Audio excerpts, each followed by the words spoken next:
सिंध जी मौजूदा सूरत हाल ते ॻाल्हि ॿोल जे सिलसिले में आउं रुख सिंधी अवां दोस्तनि ऐं साथियुनि सां मुख़ातिबु आहियां।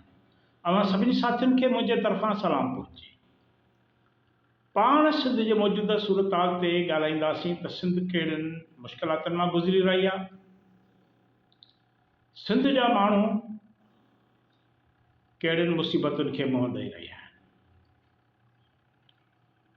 मुंहिंजी सिंध जे मिड़नी खूबियुनि खे गिरहण लॻी चुकी आहे। जंहिं सिंध में नियाणियुनि खे सत क़ुराननि जे बराबरि सम्झियो वेंदो हो, जिते माण्हू पंहिंजूं जेके नियाणियूं ॿियनि खे साम तौरु ॾींदा हुआ, इन्हनि जी हिफ़ाज़त लाइ माण्हू पंहिंजा सिर क़ुर्बान कंदा हुआ, उते अॼु नियाणियुनि खे ज़बरदस्ती अगवा करे बंदूक जे ज़ोर ते संदन शादियूं कराई वञनि थियूं, संदन मज़हब तब्दील कराए वञे थो, संदन मासूम नियाणियुनि जूं बेजोड़ शादियूं कराई वञनि थियूं,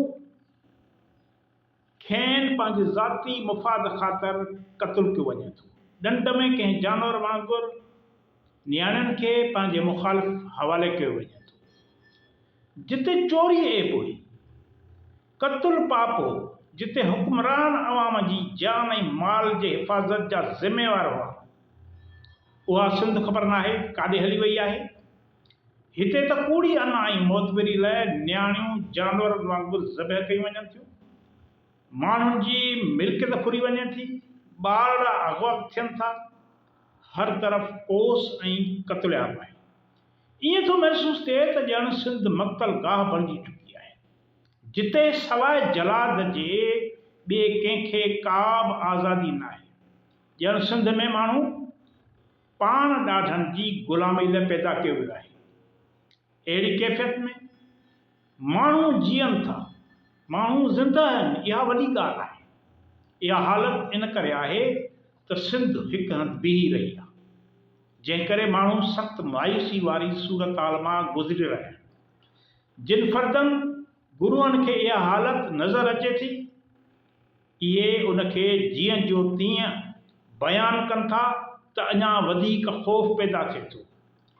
इन ख़ौफ़ मां जान बि तॾहिं छुटंदी जॾहिं असां इन राकास खे निर्वार कंदासीं, उन ते चढ़ियल मुनाफ़िकी वारी चादर लाहींदासीं त अवाम मंझि एतमाद वधंदो।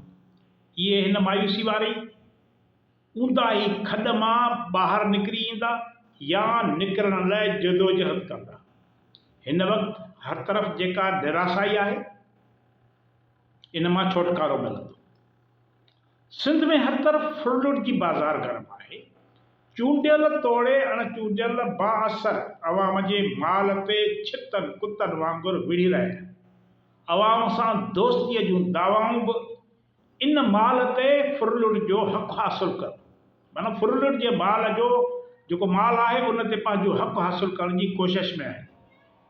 सिंध में अरबें रुपया रक़म जेका तरक़ियाती कमनि लाइ हर साल रखी वञे थी, इहा ख़र्च किथे थी थिए, कीअं थी थिए, इन्हनि माण्हुनि खां पुछण वारो केर बि नाहे त अवां इहा रक़म कीअं था ख़र्च करियो।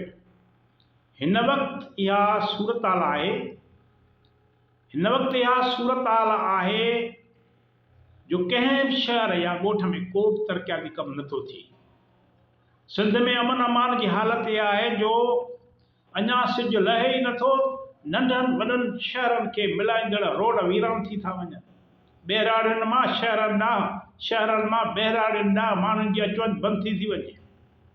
सिज लहण खां पोइ चोर, लोफर, धाड़े ऐं पुलिस रोडनि ते नज़र अचे थी। पुलिस माण्हुनि खे रोके चवे थी त अॻिते न वञो, वञो था त पंहिंजी ज़िम्मेवारी तहत वञो, फुरिजी वियो, अगवा थी वियो त उन में असांजो को बि कसूर न हूंदो। हाणे हिन सूरत हाल जो केरु ज़िम्मेवार आहे? हिन सूरत हाल जो केरु ज़िम्मेवार आहे? सिंध में सिज लहंदे ज़िंदगी बीह रहे थी, इन बावजूदु सिंध ते सियासी मालिकीअ जूं दावाऊं जारी आहिनि। कंहिंखे बि सिंध जे सियासी मैदान में दाख़िल थियणु न ॾिनो वेंदो, इन जा होका ॾिना था वञनि, छाकाणि त सिंध इन्हनि माण्हुनि खे विरासत में मिलियल आहे जेकी सिंध जे हिन तबाही जा बर्बादी जा ज़िम्मेवार आहिनि। हाणे इन ते कंहिंजी वारसी क़बूल न कई वेंदी। हू चवनि था त सिंध ते कंहिंजी वारसी क़बूल न कई वेंदी, सिर्फ़ु असां वारस आहियूं, हर वारो असांजो हूंदो। हिन महकूम ऐं गुप्ताम माण्हुनि ते हुक्मरानी जो हक़ धणी सगोरे फ़क़ति असांखे ॾिनो आहे, यानी चोरनि लोफरनि बदमाशनि खे ॾिनो आहे। इन्हनि दावाउनि खे फ़क़ति अवाम ललकारे सघे थो ऐं कूड़ो करार ॾेई सघे थो। फ़क़ति थोरी हिमत जी ज़रूरत आहे। जॾहिं अवाम पंहिंजे पाण में पंहिंजी ताक़त में भरवसो सम्झो, हू वॾा वॾा बुर्ज उथलाए छॾींदो। छाजे करे जो तब्दीलीअ जी चाॿी कंहिं सियासतदान सियासी अॻुवान जे हथ में न, पर अवाम जे पेरनि जे हेठां आहे। अवाम जॾहिं पेर चोरींदो, हलंदो, ॿाहिरि निकिरंदो, सभु शइ तब्दील थी वेंदी। तव्हांजी वॾी वॾी महिरबानी। ईंदड़ वीडियो ताईं इजाज़त ॾियो।